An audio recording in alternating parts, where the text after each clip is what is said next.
Voltamos com o terceiro e último bloco do Gente em Destaque, hoje conversando com o radialista Carlos Monteoliva. Carlos, a gente falou um pouquinho da modernidade do rádio, né? De internet, hoje é tudo instantâneo. Hoje, na sua visão, você percebe no seu programa ou ouvindo rádio, os jovens hoje, eles estão interessados em escutar rádio, estão interessados em trabalhar em rádio, ou você acha que isso está se dissipando? Eu acho que está ficando mais difícil, cara, mais raro o jovem se interessar. Porque eles pegam o celular, ficam na internet o tempo todo e ficam alheios ao que está acontecendo. A gente percebe um público, né, mais maduro um pouquinho, que participa do rádio ainda. Mas, de repente, é um novo caminho, vamos ver, porque todo mundo tem celular, né? E hoje todas as emissoras têm aí o seu canal via internet, rede social, né? Então, quem sabe o jovem começa a se interessar. Porque também aconteceu o seguinte, o nível do rádio, se é que podemos dizer assim, mudou muito. Né? Antigamente, por isso que eu repito aqui que nós falamos no primeiro bloco, que o valor dado ao profissional do interior é muito maior do que dado ao profissional das capitais. Porque você conhece bastante do que está fazendo, conhece tudo, e os formados nas capitais são mais restritos. E você pega, por exemplo, o jovem com o advento da FM, por exemplo. A FM, na época, a gente brincava até que era um vitrolão. Né? Então não há essa empatia com o público que a Rádio AM dá. Né? A Rádio AM tem essa empatia com o público, a gente conversava aqui em off, né? Alguns casos interessantes aconteceram, como aquele que eu contei do Eli Correia. São muitos casos interessantes, porque a pessoa se identifica com o programa, com o apresentador, com o tipo de programa. E depois, com o advento da FM, que pegou um público jovem, é vitrolão. Então, um tipo de música que não diz nada, não tem absolutamente nada que acrescente, né? E o jovem está nessa. Então, o rádio, como rádio mesmo, o jovem não dá muita atenção por isso. Ele quer ouvir música, quer curtir o batidão danado e vai ficando aquele batistaca o tempo todo. E eu acho que a gente precisa, quando a gente fala o rádio, né? O rádio, a TV, precisa parar um pouquinho e reavaliar onde é que nós estamos entrando. Se a gente quiser pegar o público jovem, trazer o público jovem, tem que reavaliar isso aí. E hoje você está na Rádio TV Imprensa, Rádio né? TV Imprensa. Apresentando um jornal lá de segunda a sexta, Isso, está sendo um super jornal das 8 às 10 da manhã, de segunda a sexta. Para as pessoas que quiserem ouvir, quiserem assistir, como é que tem que Rádio TV Imprensa, radioimprensa.tv. Radioimprensa.tv, isso. A pessoa entrando lá pode... Isso. Aí você acompanha toda a programação da rádio, né? Nós temos alguns programas ao vivo, né? Outros são gravados, que é os musicais, né? Mas tem uma turma boa lá, viu? Nós temos uma turma boa lá. Mas, para você ver, a Rádio Imprensa, por exemplo, nós estamos com rádio... Há pouco tempo nós temos um dos comentaristas do jornal, é o professor Ciro Bodesan. E teve um dia que nós estávamos conversando, o programa no ar, etc e tal, e ele comentando, de repente tocou o celular dele. A filha dele, acho que na Suécia ou na Suíça, chamando a atenção dele. Pai, você está sentado errado, olha a sua coluna. E ele mostrou para mim, chamando a atenção dele. Então ela estava vendo e ouvindo, né, acompanhando o programa lá na Suíça. Então é muito legal. Legal que você porque agora atinge o mundo inteiro, né? O mundo todo. Quem tem internet... é maravilhosa, Aí de vez em quando eu brinco com ele, aí você já aprendeu a sentar e tal? Não, agora estou sentando direitinho. Mas várias vezes ela chamou a atenção dele, até mandou uma mensagem para ele, chamando a atenção, sinal que estava ouvindo, estava participando com a gente. E agora, essa época de eleição, por exemplo, nós tivemos... antes, né, os pré-candidatos, na época dos pré-candidatos, quase todos passaram pela bancada do nosso super jornal, né? E aí a gente recebia mensagem de fora do país, pessoa também fazendo pergunta, dando a sua opinião, estava acompanhando. Sinal que estava acompanhando, isso é muito legal.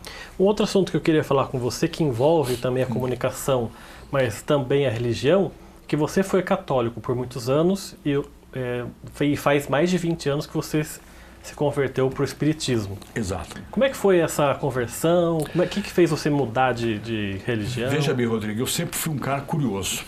Sempre procurei atrás de curso, procurei estudar, procurei entender o que eu estava fazendo. Eu nunca fiz a coisa por fazer. Sempre busquei saber o porquê que eu estou fazendo e para quem que eu estou fazendo, né? E eu fiz vários cursos dentro da Igreja Católica, fiz teologia, fiz uma opção de coisa, mas faltava resposta para algumas coisas. Tinha algumas coisas que ficava devendo e ainda fica devendo. O que, por exemplo? Você pega, por exemplo, eles chamam de dogmas. São dogmas, não se discute. Eu falo, não tem, nós temos que discutir. Eu não posso aceitar porque estão impondo alguma coisa, eu tenho que discutir. Um dos pilares, por exemplo, da doutrina espírita é a reencarnação, né? Ou a vida no mundo espiritual, ou a vida após a vida, né? Porque até certa vez eu estava sendo entrevistado pelo programa do próprio Ferreira Leite. Existe vida após a morte? Eu falei, não, porque a morte não existe. Ela continua, então não existe vida após ou aquilo que não tem.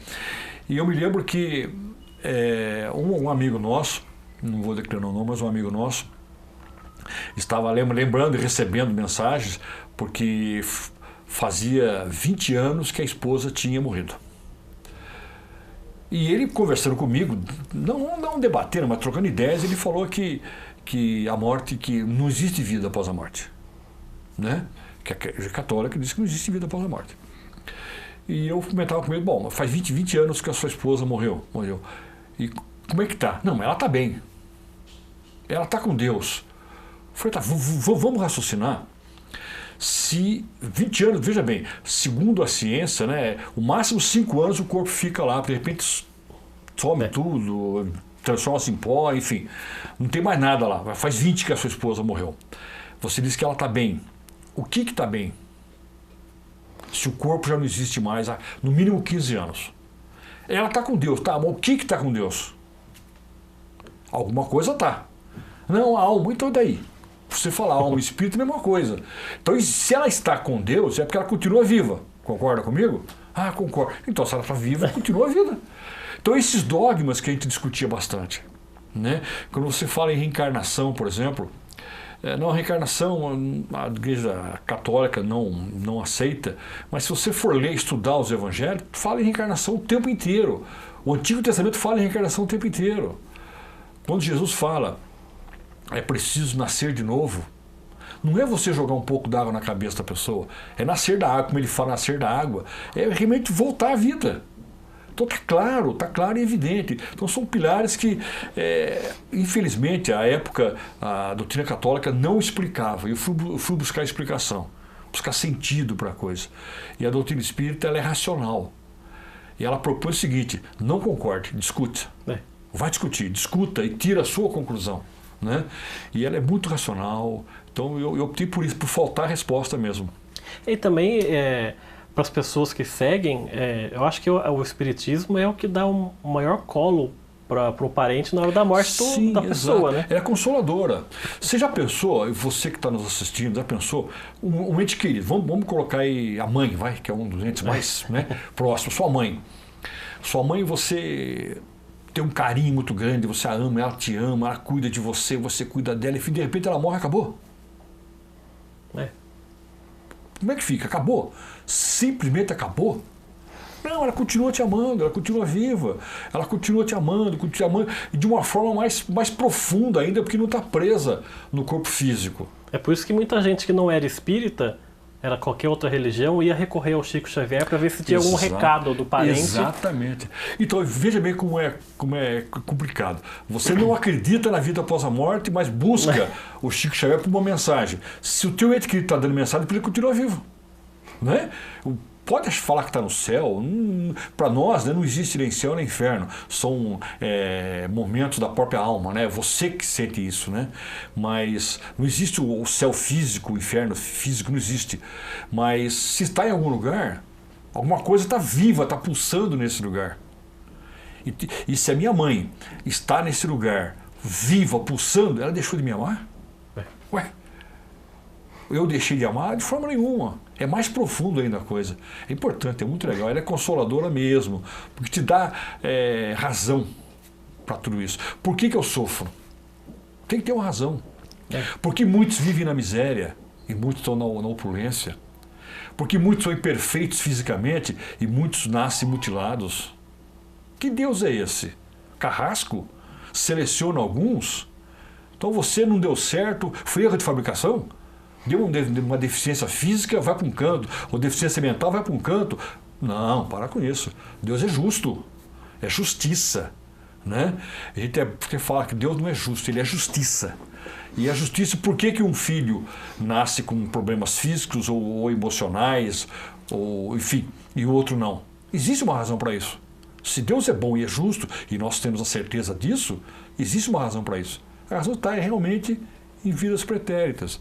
Mas daí, acabou? Não. Você vai ter chance de, através da reencarnação, você acertar alguns pontos que ficaram os nozinhos, né? Que não foram bem desatados lá atrás. Nesses últimos minutos aqui do nosso programa, umas perguntas ainda um pouco sobre o espiritismo, mas também mais geral. Como é que você lida com as suas perdas? Você falou do espiritismo que dá o maior colo, assim, geralmente, né? Mas como é que você lida com as suas perdas particulares? Olha, a gente acaba não perdendo nada, porque aquilo que você perde não era seu, né? Passou, estava seu, não era seu. Porque eu tive, por exemplo, minha mãe já desencarnou, né? Eu falei que nós éramos em 6 irmãos, nós somos em 3. Temos já 3 irmãos que desencarnaram, sobrinhos que desencarnaram, amigos, parentes, familiares todos que desencarnaram, muitos amigos, né? A gente brincou até com os amigos Chagas Silva, Moacir Salles, o Loureiro Júnior, do Darcy Reis, que já desencarnaram.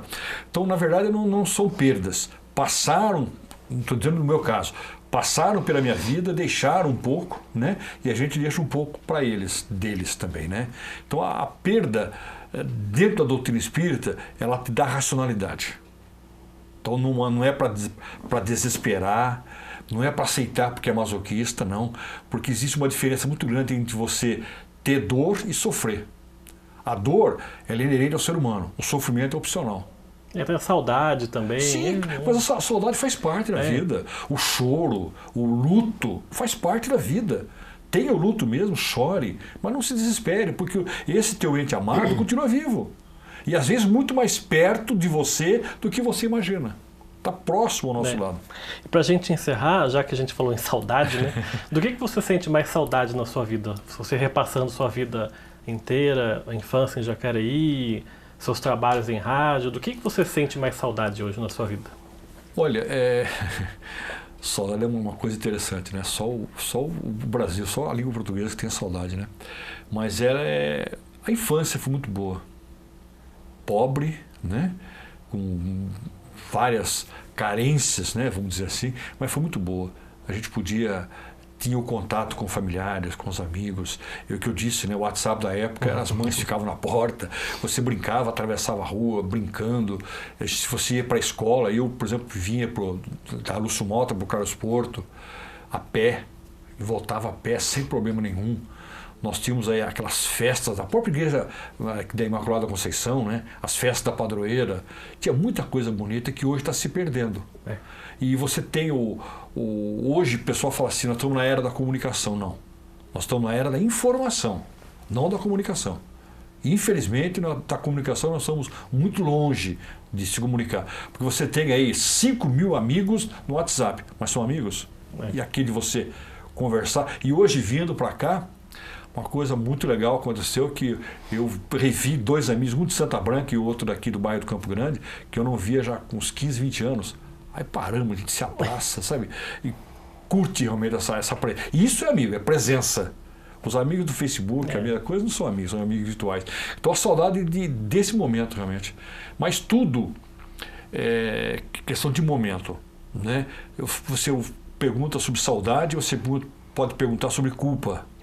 Então eu penso que não existe nem tanto assim a saudade nem a culpa, é o momento.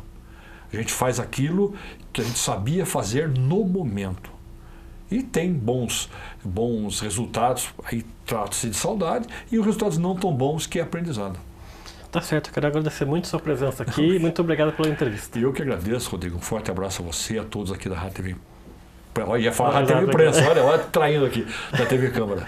Tá certo, o programa Agente de Destaque fica por aqui. Você continue assistindo a programação da TV Câmara Jacareí, a TV pública da cidade.